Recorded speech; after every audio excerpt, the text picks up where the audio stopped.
নমস্কাৰ পুনৰ এটি মোৰ নতুন ভিডিঅ'ৰে আপোনালোক সকলোকে স্বাগতম জনাইছোঁ।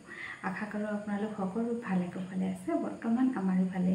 আজি ভিডিঅ'টো মোৰ কোনো ব্যক্তিগত ভিডিঅ' নহয় আৰু লগতে ভিডিঅ'টো হৈছে বেটাহঁতৰ স্কুলৰ all India Rongali Bihu celebration স্কুলত কৰিছিল তাৰে ভিডিঅ' আমিও পাইছিলোঁ আৰু সেয়ে ভাবিলোঁ আপোনালোকলৈ ভিডিঅ'টো আগবঢ়াম। যদি চাই ভাল পায় আপোনালোকে নিশ্চয় লাইক এটা কৰিব, কমেণ্ট এটা কৰিব আৰু লগতে চেনেলটি ছাবস্ক্ৰাইব কৰিবলৈ নাপাহৰিব। তেতিয়াহ'লে এতিয়া দেৰি নকৰি বলক ভিডিঅ'টিৰ মাজলৈ আগবঢ়াওঁ, মানে আপোনালোকলৈ আগবঢ়াই দিছোঁ। আপোনালোকে ভালে জনাবলৈ নাপাহৰিব। সংস্কৃতিৰ মুকুতা স্বৰূপ বহাগ অসমীয়াৰ প্ৰাণ, অসমীয়াৰ গৌৰৱ।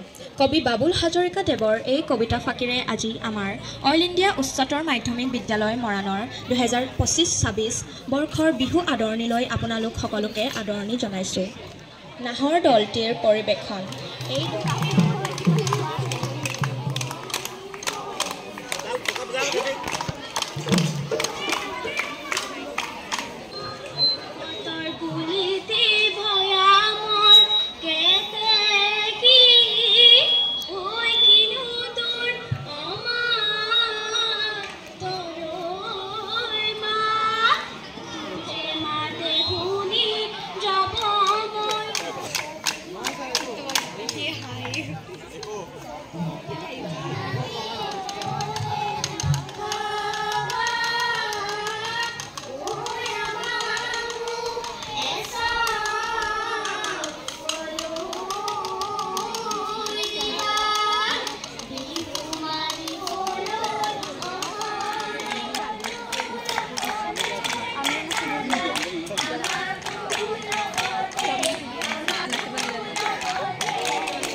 উদযাপন কৰা হয়। বিহুৰ প্ৰথম দিনা গৰু বিহু বুলি জনা যায়।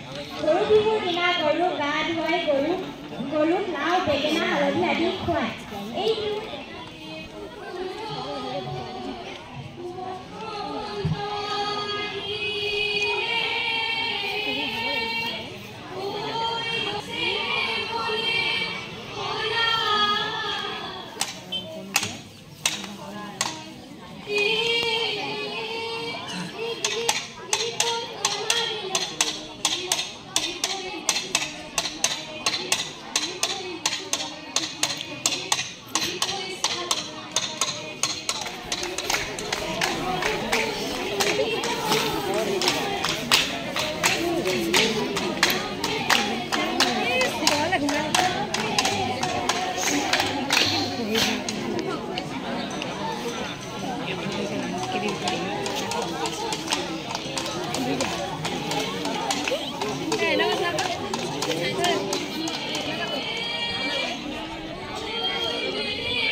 ৰঙালীয়া কৃষিৰ লগতে ওতঃপ্ৰোত সম্পূৰ্ণ আছে।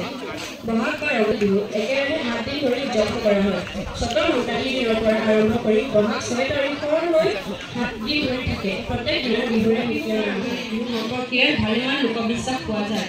চতৰ সংক্ৰান্তি অৰ্থাৎ গৰু বিহুৰ দিনাখনৰ পৰাই সাদিনীয়া বহাগ বিহু আৰম্ভ হয়। বহাগ বিহুৰ ৰং ধেমালিৰ উৎসৱ। বিহু পালে ডেকা গাভৰুৱে সেয়েহে বহাগ বিহু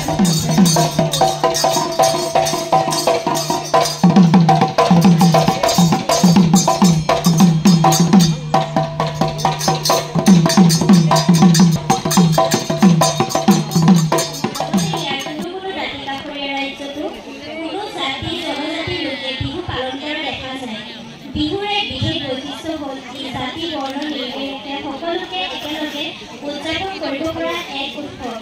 বিহু মূলতঃ এক কৃষিভিত্তিক উৎসৱ। কৃষি উৎসৱ ঘাইকৈ 3টা। খেতি আৰম্ভণিৰ বেলিকা বহাগ বিহু পালন কৰা হয়। খেতিৰ বাঢ়নি বতৰত কাতি বিহু পালন কৰা হয় আৰু খেতি চপোৱাৰ পাছত মাঘৰ বিহু পালন কৰা হয়। এই 3টা বিহুৰ ভিতৰত ৰঙালী বিহু ৰং আনন্দ মাত্ৰা সৰ্বাধিক। বহাগ বিহু বা ৰঙালী বিহু একেৰাহে 7 দিন পালন কৰা হয়। এই বিহু চতৰ সংক্ৰান্তি